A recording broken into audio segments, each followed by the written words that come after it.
Parsing in Heart of Fear is a lot different than MSV, where it's a lot more raid dependent. It's not just individual performance.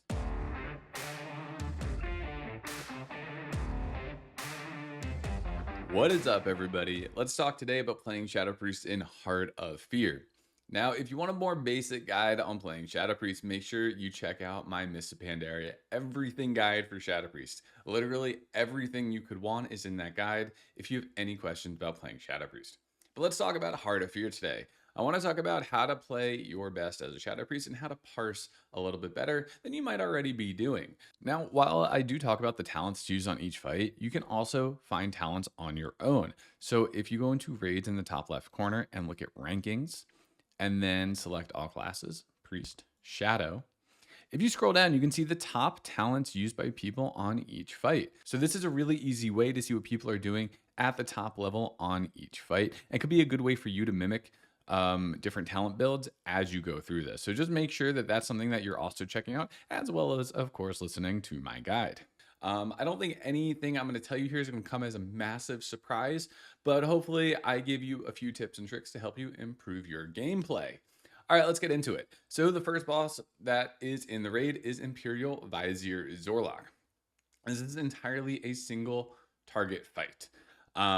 And the only thing that really matters on this fight is your positioning. Where are you positioned in order to minimize the amount of damage you take, but also maximize the amount of time that you can stand still on the fight?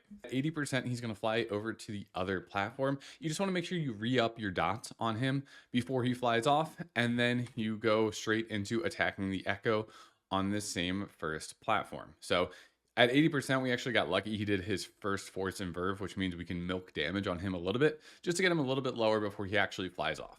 So at the end of this cast, he flies off, and now I re-upped my dots as he was flying away, and then we attack the Echo. Go into our single target here.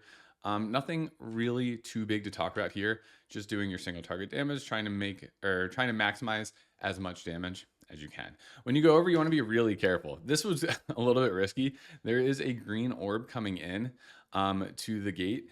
And something we have to talk about on this fight is the orbs from attenuation. That's the ability that this or that the boss is casting over here on this platform, and it's when he sends out these little yellow and little green orbs. Now, the green orbs can hit you for like 300k.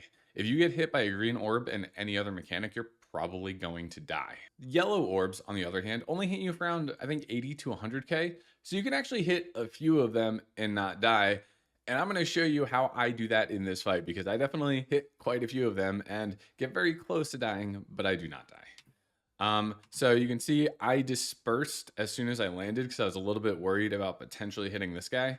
And not having my disperse is going to hurt in a little bit, but you can see I make it through unscathed. I went down to 94% HP, so I probably would have had, I don't know, like 20 or 30% HP had I not done that. So I think I would have survived, but better safe than sorry, especially on this fight where there's going to be a lot of damage. For attenuation, what our guild does is we have everybody run in a circle around the boss. This is great if you're a class that can actually cast on the move. Shadow Priest is unfortunately not one of those classes. So I stand off on the side, kind of by the entrance to this ramp or to this platform, and I dodge the circles on my own. Now remember what I said. The green ones really hurt, the yellow ones kind of hurt. So it's almost impossible to do this dance here without getting hit by any orb. If you're going to get hit by an orb, get hit by yellow. Yellow will not kill you if you get hit by one or two. Green will kill you if you get hit by one plus anything else. Okay, so you really need to be careful when you're doing this dance. So I am just going to sidestep. I already got hit pretty quickly. I shouldn't have done that here. See, you might think you want to split a gap between two greens, but then another green comes out faster. So I kind of step back here, even though I'm silenced for, you know, a second or two by standing out into this gas. I'm then able to step through this gap and get through safely. Now, I did take a little bit of damage, but I didn't die. And not dying is the name of the game, especially if you're trying to pump your damage. This fight can be forgiving if you play smart. Okay, so at 60%, again, the boss is going to fly to the other platform. Make sure you re-up your dots, and then we start attacking the Echo of Attenuation. If you follow the boss to the next platform, that's going to hurt your damage because he's going to cast an ability Convert. The problem with that is that if you get converted, if you get MC'd, you can't attack and you're just sitting there like a duck waiting for your raid to damage you out of it. But so what we have is we have our melee run to the platform with the boss, and then our range stay with the echo and keep doing the circles, keep dodging the rings with the echo of attenuation while melee attack the boss. We found this made it easier to deal with the MCs, especially when your raid is split. So take a look at your raid strategy. If you do something where you have the ranged get sent over first and then your melee stay on the echo, it might be worth reevaluating how you do it, not just for your parse, but maybe for your guild strategy as a whole. Anyway, let's continue with the fight. So you can see platform change. I dotted up the boss as he flew away. You can see my dots are still on him, and then I dotted up the echo. Now we're going to get back into the dance, and this is, again, a spot where trying to pick and choose what damage can I take, what damage can I not take. So you can see I even step back out into the gas, try to find an opening where I just hit a yellow. I'm not going to hit any greens. I get through, but then you can see there's another yellow that splits off. So the scary thing about the yellows is that if somebody hits a yellow, or just sometimes while they're traveling, they can split off. So essentially, if you have one coming down the middle, it can split off and then two go like that. So it can they can change direction very suddenly, like we just saw here. You're going to be taking damage. It's just what damage are you going to be able to afford to take? And that's just kind of part of the game. You see, I immediately run into the F-lows. I'm like, oh shit, that was scary. And then be careful when you're running across. If you're running to a platform while these orbs are, in the foggy area, you can get hit. So you really need to be careful. This is, I think, I realized I had 5 seconds on dispersion, but I run anyway. So I just try to do my best. I think I might hit a few. Yeah, I get down to 40% HP, 30%. But I'm fine, not a big deal. So exhale goes out. Convert. So here's convert. Convert's scary. Convert's probably worse than exhale. Exhale, at least if you get it cast on you, you're going to be stunned for 6 seconds. Convert could be a lot longer if your raid takes a while to DPS you out. As a Shadow Priest, just Minds here. Your raid, whoever, like onto your stack. So at 40%, it's when the boss flies down to the middle. This is when we lust, send everything, send your second potion, your gloves cool down. If you still have your Shadow Fiend available, make sure you use it here. And then just DPS the boss. So this part of the fight is really just all about surviving for this first attenuation. Similar to before, you can see our entire rage running in a circle. I'm standing back and just sidestepping it. When you're in this part of the fight, sub 40%, you have so much room to step back and still be able to reach the boss with your cast that you can dodge pretty much everything. Now, the yellows will split off, making it sometimes unavoidable just because one will be coming right next to you and you're going to dodge it, and then it just splits off and hits you. That does happen.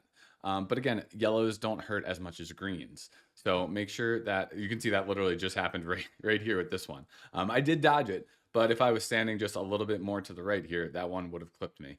But this part of the fight is just all about survival. So just make sure you dodge your orbs, make sure you're getting your casts off the best that you can.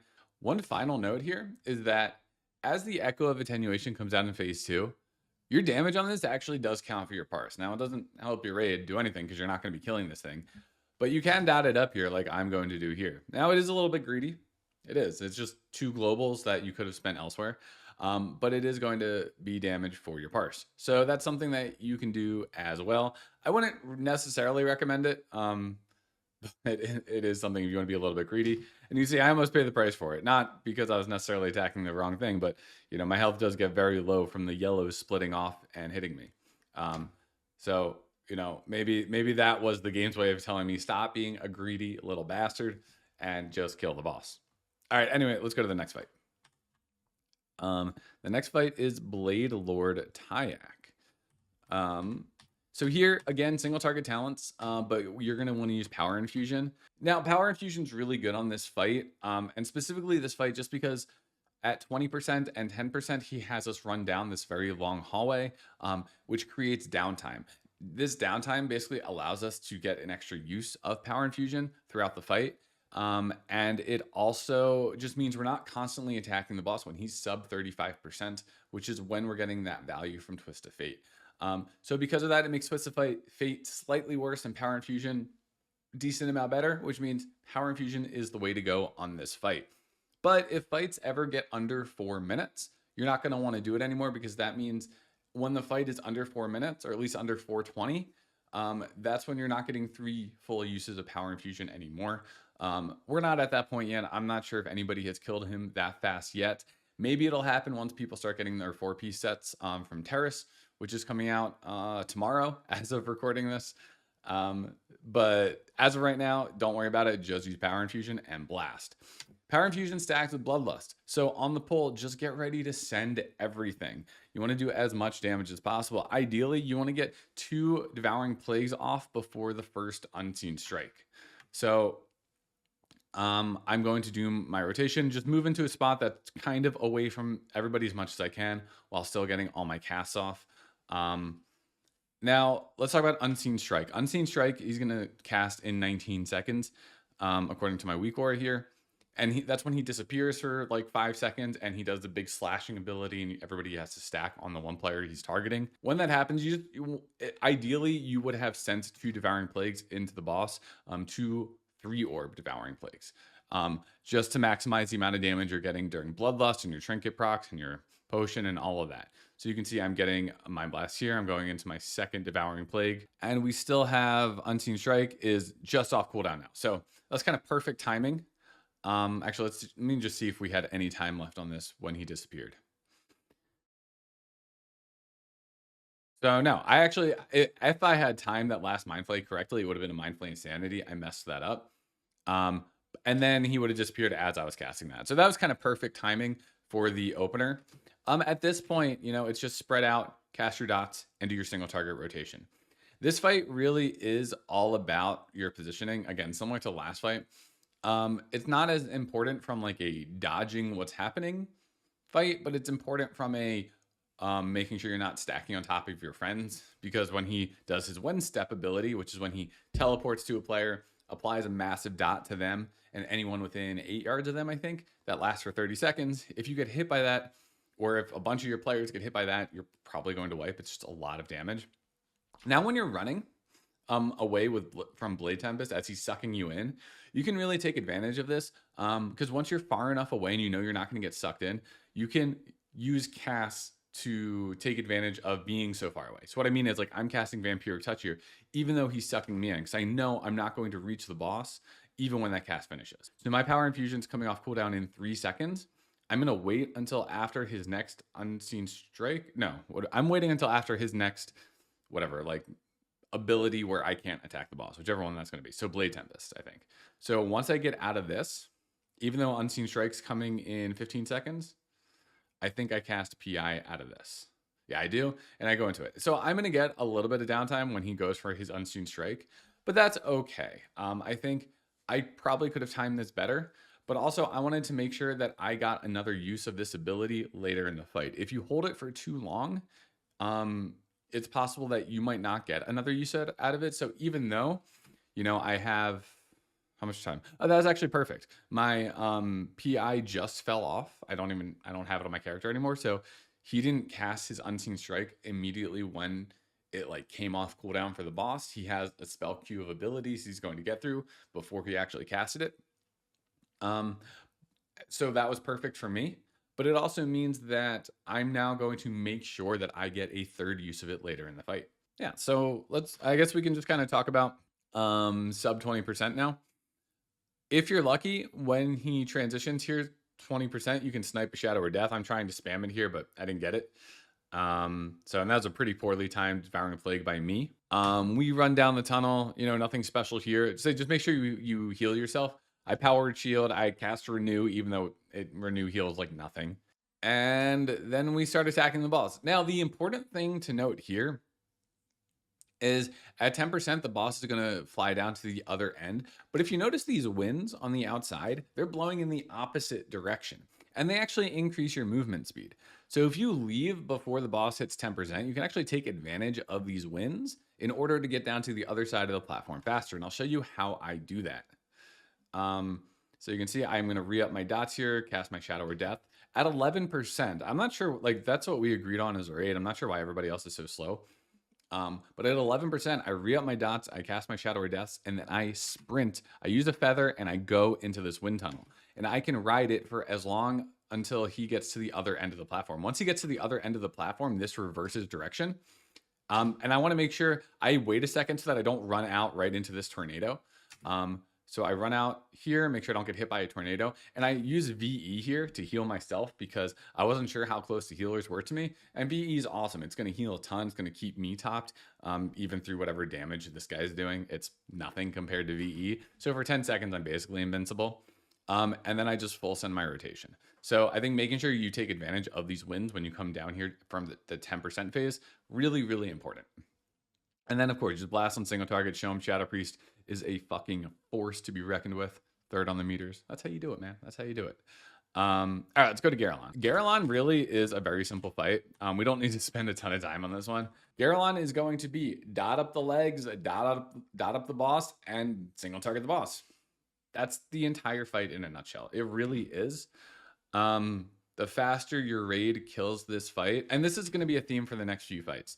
The better your raid is at these fights, the faster they are, the better your parse is going to be. Heart of Fear is really susceptible to how well your raid does, where your individual performance matters less than how well your raid does. And I can show you that in my own logs as well. I'll show you some screenshots of how that's affected me. And it's not a big deal. I think it's important to know that you might be parsing really well versus the rest of your raid, but maybe your parses are a little bit lower than you're used to overall. And that's just part of the game. It happens sometimes. And I think this raid really showcases that, unfortunately. So you can see I get into here, I cast Cascade on Garalon. That's one other change that I'd recommend is this is single target talents plus Cascade. I use my boss frames here to dot up all the ads. Make sure you have boss frames. They make this fight so much easier, as I've said in previous videos. And then the only other thing is make sure you try to snipe Shadow or Death on the legs below 20% HP while you're attacking Garalon. Make sure you're maximizing your Shadow Orbs as much as possible. So even if that means casting a Devouring Plague on Garalon, casting a Mind Blast, casting a Shadow or Death, and then going into your Mindflay Insanity onto Garalon. Like you just want to be casting as many dots, casting as many Shadow or Deaths, as many Devouring Plagues as you possibly can. And that's really, like this fight really just comes down to the more time or the more amount of time you have your legs up that you can multi-dot with, and the faster you kill the boss, the more damage you're going to do. Like that's the fight. I don't think we need to spend a ton of time here. That's really it. All right, let's go to Windlord. Now, Windlord, this is another fight where how well your raid does the fight is going to determine your parse. And it's kind of annoying. It's kind of unfortunate. But I'll be able to showcase that for you. So on pull, just dot up these ads in Vizier. Doesn't like the damage for the first minute or so, it matters for your parse, but it's not the most important part. The most important part is going to be during the damage amp phase on the boss. But the way I handle this is I just dot up the little ads and then I Vizier. Like I think that's kind of the best way. Your dots are going to fall off, so you just kind of keep reapplying them. Once we get 4-piece, maintaining dots on multiple targets like this is going to get a lot easier. So that'll be nice. But yeah, so just maintain dots and Vizier. Now, something I actually mess up on here with is on the Windlord.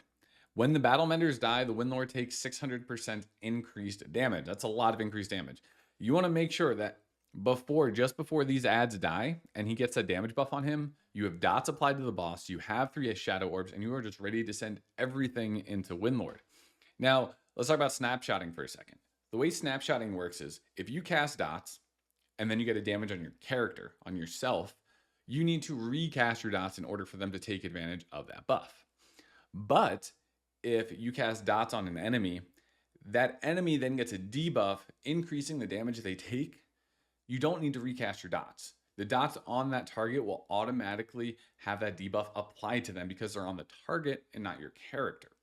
Which means we can debuff, we can dot up Windlord Mel'jarak before he gets the damage amp, before we kill these ads, so that we don't need to cast those dots during the damage amp, right? So it's just a nice, easy way to get 2 pretty free GCDs on the boss before we actually want to like be sending our full damaging abilities into him. But I kind of messed up here. I don't have 3 Shadow Orbs. I wasn't paying attention. I just kind of zoned out and I casted this Devouring Plague here. So I messed up there. So I'm going to go into this with only one orb. I do cast Halo. My rotation's a little bit scuffed because I don't have 3 Shadow Orbs on the pull. They're like on the start of the damage amp. But you just send your single target. You go your Shadow Fiend, you go your potion and your gloves, and just try to maximize as much damage as possible.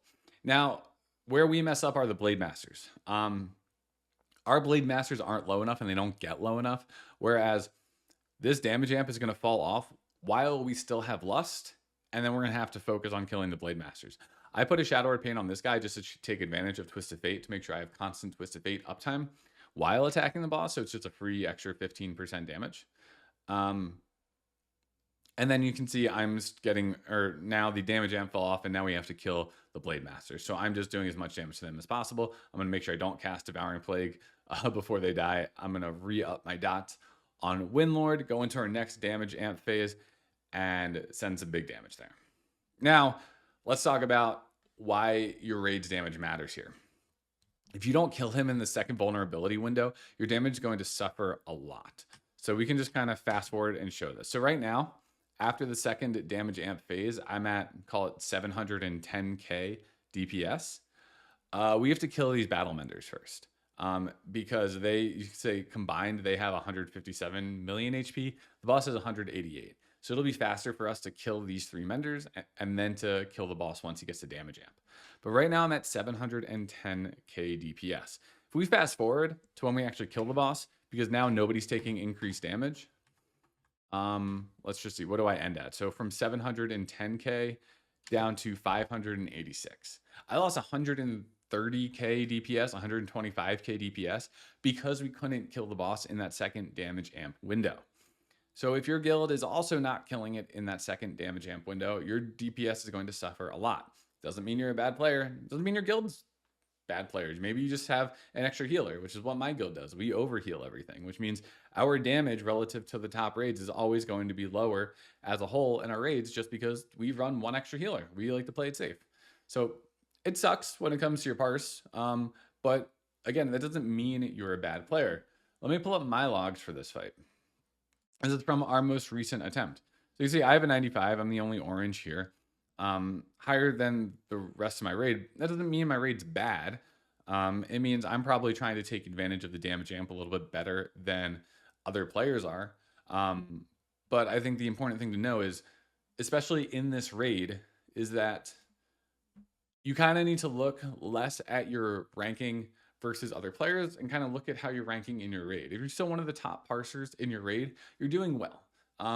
But if you have a raid that maybe lacks a little bit overall damage compared to some of the top guilds, your parse is going to struggle to keep up with where you might have been in MSV, for example. Parsing in Heart of Fear is a lot different than MSV, where it's a lot more raid dependent. It's not just individual performance.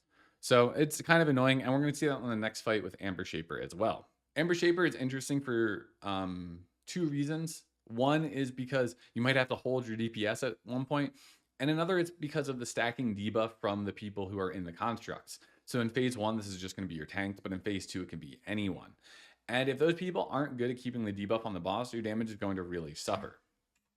So something to note in phase 1, if you're trying to parse, you want to do damage to the boss and to the oozes. The person in the construct takes reduced damage, except at certain points, the damage they take increases.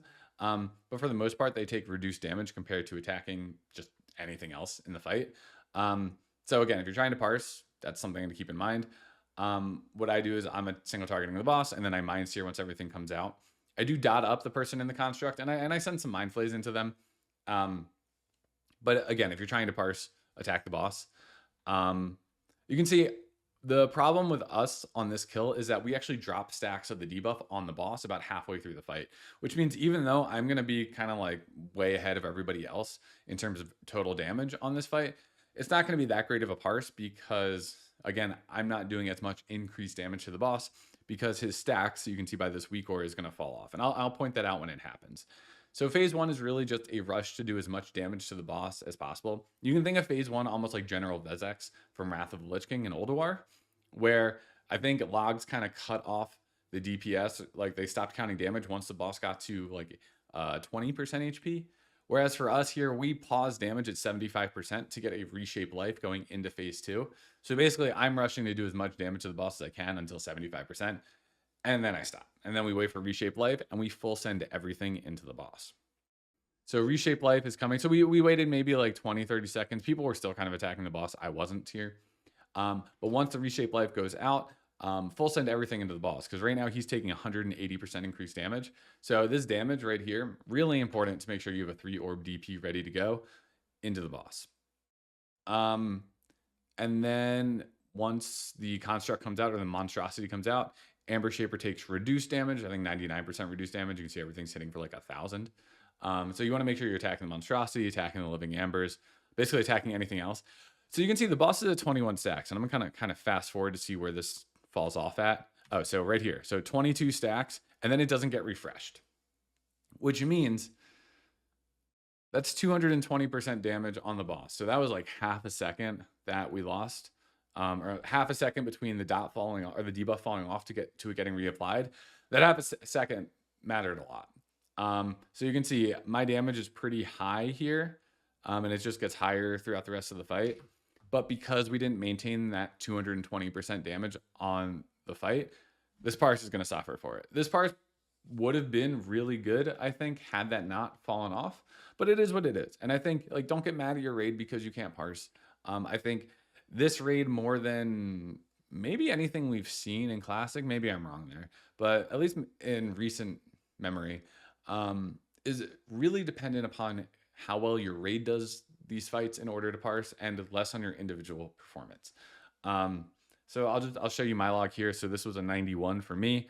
Again, higher than the rest of my raid, 254,000 DPS, and it's not even my highest parse overall. You know, had we maintained those buffs, the damage at the end would have been huge for me. So it's a little unfortunate, but it is what it is. You know, it happens. Don't get mad at people because they mess up something for your parse. Enjoy playing the game. Anyway, in this phase, you know, attack the monstrosity. Hopefully you're stacking the debuff on him. Hopefully your raid is. And then kill the living ambers. This is really good for Halo. It's really good for using your dots on the ones that tend to be living a long time. Like I should have been dotting up these ones. You can see I'm actually starting to spread my dots on them now.